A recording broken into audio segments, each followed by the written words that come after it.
Good afternoon to all our IAM members and to our guest viewers. This is the 141 Report, and I'm your host, Dave Lehigh, a communications coordinator for District Lodge 141. As of today, Friday's show, we are only 39 days before a critical election. The 141 Report continues to bring information to our viewers by giving updates and issues that give important insight to our members. Today's no exception, as we have invited the president of the State Council of Machinists for New Jersey on our program today. Please welcome our sister, Ines Garcia-Keim, to the 141 Report. Hi, sister. How you doing? I'm doing great, Dave. It's great to see you again. Not like we don't see each other, Right. during the week, with many things in the communications department, but it's great to have you on the show to talk about New Jersey. Thank you. Sister, I've known you since like way back in 2011 on a cold winter day, if I recall. You and I got a chance to meet, and I knew from that point you were going to be a great trade unionist. But could you give the viewers a little bit of a background about who you are and what you do? Well, going back to that day in 2011, we were in the midst of an organizing campaign at United Airlines after the merger with Continental. At that point, I had about 25 years of service at Continental. I had always supported union organizing. I recall being in at least one large organizing meeting some years before, but I was very excited after the merger, and I always say that that was probably the best thing that came out of that merger, was the fact that we finally got a chance to vote and become part of the IAM. And I went to that meeting, if you recall, Dave, I do, that to have a picture taken with a sign that said IAM or I Am United, which was being used to organize people all over the country. And fortunately, we were successful, and here we are. So I was looking at your bio. It says here that you had done some managerial work at Macy's, but then you got exposed to labor unions. Could you kind of tell the viewers about how that kind of changed you?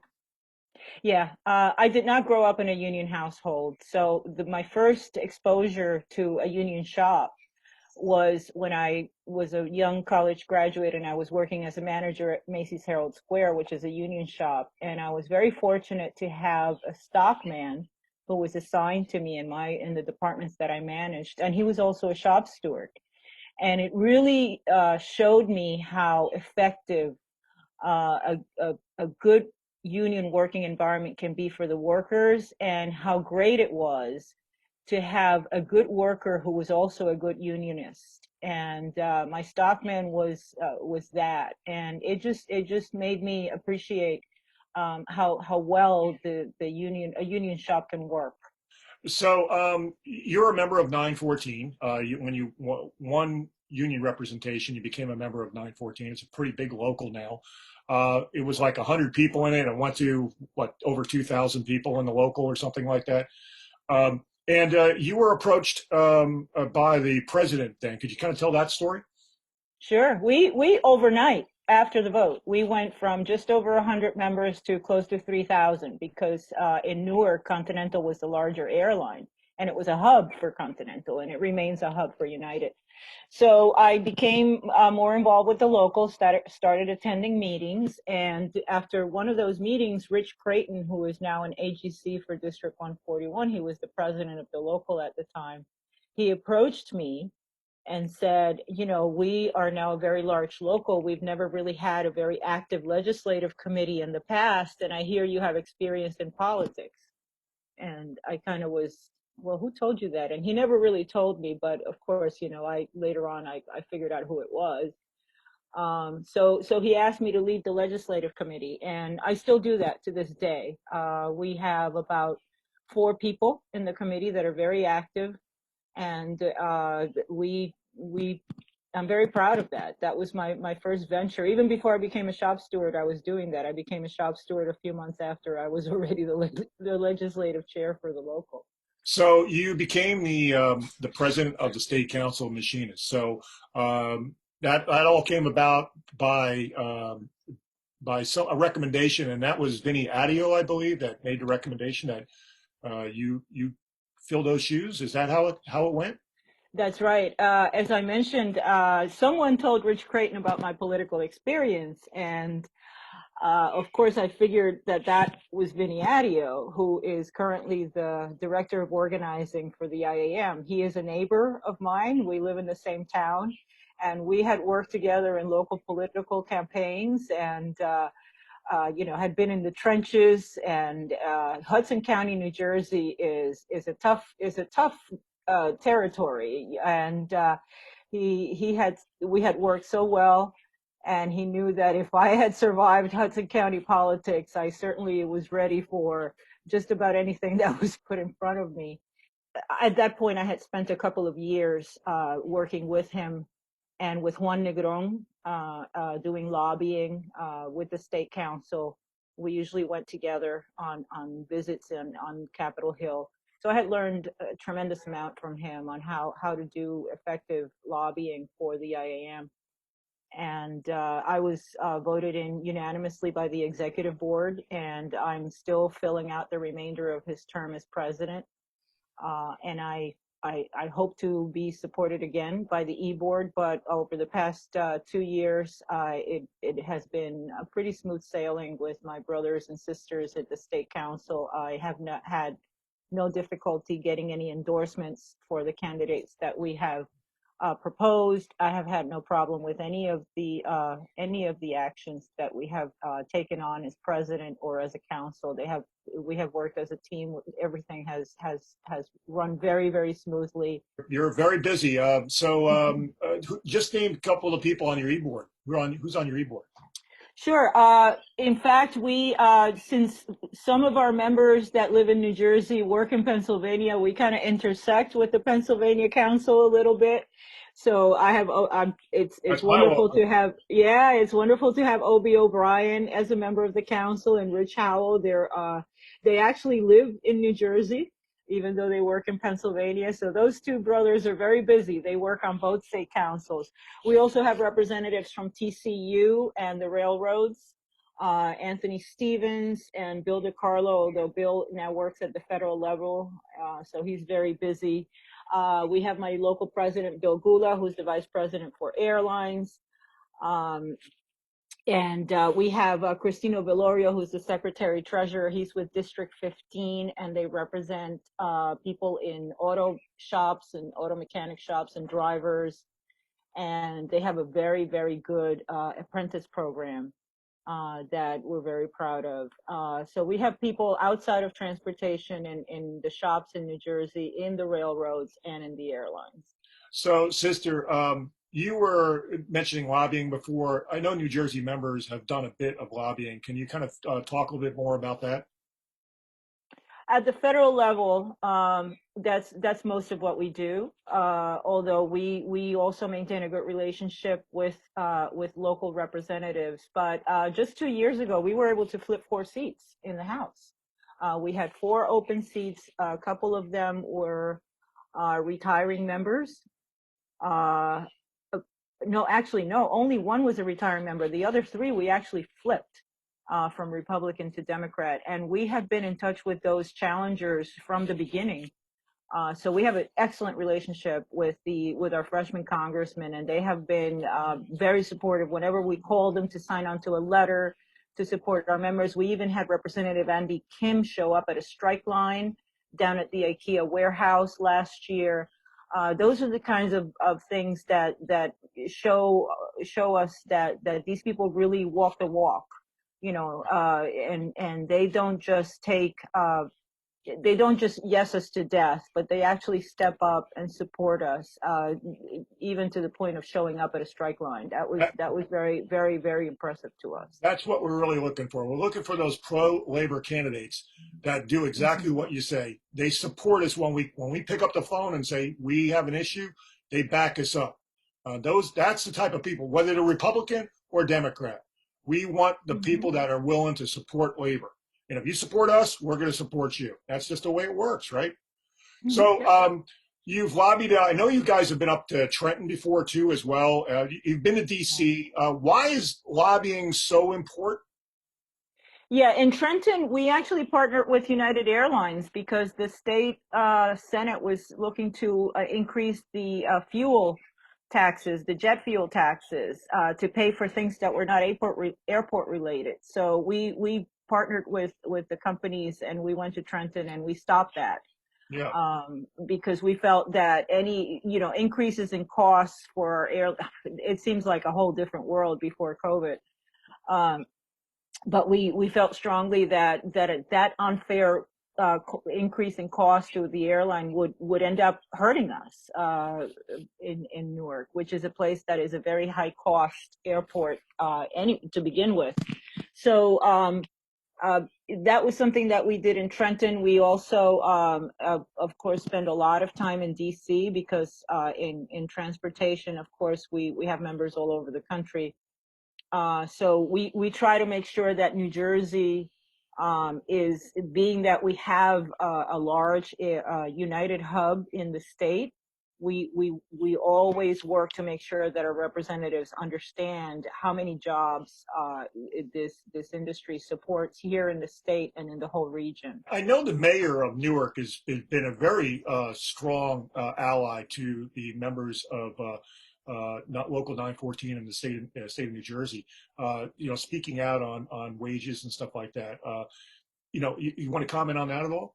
Sure, Mayor Ras Baraka, he was a strong ally, especially for people in like our UGE members, for example.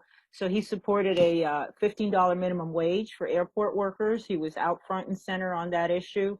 As I mentioned, it was under his administration that we had the Newark earned sick time law. So he visited us on at our local when he was running for reelection a couple of years ago. He reached out to us, and we were very happy to welcome him. We had a tremendous turnout that day. So let me ask you, who are the pro-labor candidates in New Jersey that IAM members need to be looking out for? I mean, there's got to be a list of people that we feel are Sure, people. sure. I mentioned Representative Andy Kim. He is in South Jersey. He is a great ally of ours. We also have an IBEW member, an active union member, who is Representative Donald Norcross. He represents New Jersey's 1st District. He's one of the few union members in Congress, and he's one of the first guys we call whenever we need anything. He's a tremendous ally of ours. We my own representative, Albio Ceres, has been very supportive when we when we went to him on the issue of the Payroll Support Act. He has signed on to letters. In fact, the letter that we have from members of Congress supporting the extension of the PSP was signed by every single New Jersey federal representative, which we worked hard on that, and it was a good achievement. Yeah, that's great. Mm-hmm. So listen, before we start really kind of wrapping things up, I just want to ask you one other question. How can members in New Jersey find out more about the state council? Do you guys use anything online at all? Yeah, we have a Twitter handle, NJ Machinists. Follow me. That's me behind that handle. Okay. I keep it pretty tight. We usually just tweet about labor issues or political issues. Try to stay nonpartisan. So if I could just get this pitch out there to anyone that's listening, please, even if it hasn't affected your station, please, please, please, make the calls, tweet, use social media, make the calls, send the emails, because if we don't get this payroll support extended before September 30th, it's going to be much more complicated. And I don't really see a path to force the airlines to take back furloughed members after they've already furloughed them. Yeah. Regardless of the funding. It's just going to be much more complicated. We really need to pass this before September 30th. You have to act now. That's the main thing. We've got 7 days, and we just need to be calling. I know that it was Senator Toomey, Senator Scott, and I believe Senator Paul, all were responsible for stalling the payroll support program by asking for unanimous consent on the floor. And that just, we looked like we were going to get it passed, and then that happens, and that kind of, that put us, back. So if our members have those senators, reach out and give them a call, send them an email. It's very important. I just heard recently that Senator Toomey was open to discussion. So I guess he wanted a discussion of the issue. So if you are in Pennsylvania, call him, because it looks like he could be moved. Before we close out, Ines, do you think there's anything that we kind of missed in this conversation? I want you to make sure that you have a chance to kind of say anything that you feel that's on your mind, maybe about this upcoming critical election for our members. And as the state council president, I'm sure you probably have a few things to say. Yeah, one thing that I wanted to mention that I forgot to mention before in terms of what we have lobbied for is we spent 2 years lobbying for stronger rules, a stronger law to protect customer service agents from assault.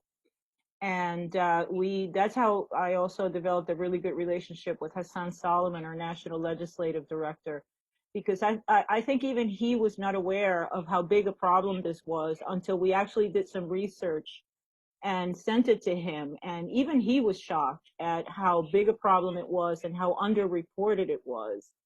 So he was very, very helpful. It took us 2 years because of other reasons. It wasn't specifically this issue. But we finally got it in the 2018 FAA Reauthorization Act. And now that we have our members out there, now we have the mask issue throwing another conflict, and as it shouldn't be, but there are people still resisting wearing masks. So that's another issue for our members that our members are facing every day at the airports. The fact that we have these protections it will make a difference, at least in the area of holding people accountable for their actions. And also this year, of course, we always hear this is the most important election of our lifetime. Well, when you look at the appointments that we have seen in the judiciary, in the NLRB, it really should concern us because these are the people that are be making decisions as to related to our safety, to our right to organize, and so many other issues. So elections do have consequences. And like we saw in New Jersey, we now have a group of representatives that we can count on to step up and side with us on issues that are important to our members. That goes all the way up to the president. I am very proud of our union for having had a democratically conducting an endorsement process democratically, directly taking it directly to the members, and I intend to help in every way I can to elect Joe Biden and Kamala Harris, because I believe those are the candidates that we need in order to advance our pro-labor agenda. And I encourage everyone, not just in New Jersey, because we may be a reliably blue state, but especially to those members in states that can swing to either side, to really evaluate the record of Joe Biden and Kamala Harris as it relates to their pro-labor stance. And I think that you will see that that's the better choice. And I encourage you, above all, to go out and vote and make your voice heard. Ines, I want to thank you so much for coming on today's show. Our members appreciate the update and all the hard work that you and the rest of the Council of Machinists are doing there in New Jersey. So thank you so much. Thank you, Dave. It's great working with you, and thanks for having me on your show. Great. As we close out this week's report, IAM members around the country are working hard lobbying by emailing and calling their elected officials, asking for support on the payroll support program. Just this past Tuesday, IAM Grand Lodge International President Bob Martinez was on Capitol Hill speaking out for airline workers with several other unions fighting for this important legislation. The fight continues. The 141 report just last week spoke to State Council of Machinists Vice President of Transportation of Arizona, Jason Kammer, and he mentioned that the State Council would be talking to United States Congressman Greg Stanton of Arizona this week. So as we close out this week's report, we want to show a short glimpse of that conversation from the State Council and President Shea Blodgett that she had with the congressman asking for payroll support. As we finish this report, remember to stay safe, register to vote, be sure to contact your elected government representatives today to pass the payroll support program. I want everyone to have a great weekend, and bye for now, and here's the video. We may, in fact, vote on that like midnight tonight, but that's obviously to keep the government running, so that way we don't have another government another government shutdown. So that's it. And then yeah, good. And then overall, look, I've tried to have overall a good record on issues that my labor friends should be proud of. Obviously, I was out in front early on the PRO Act, which is not an easy issue in the state of Arizona, particularly from a competitive district like mine.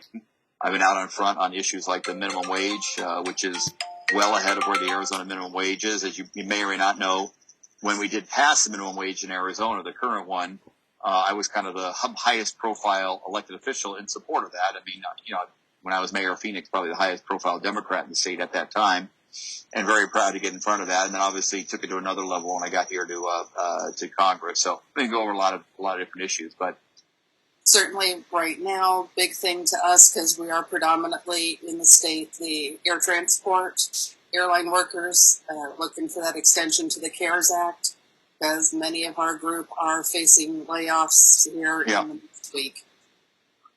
I respect you, respect what you represent, respect the work that you do on behalf of your members. It's really important work, and I want to be your partner every time I possibly can be.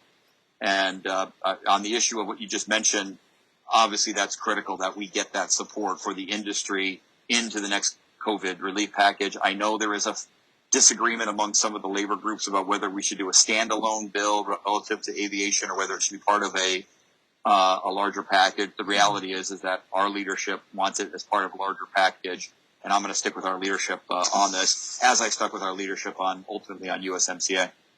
Thank you so much. Have a great one. Thanks, everybody. Thank you so much. Thanks, Congressman. Have a good day.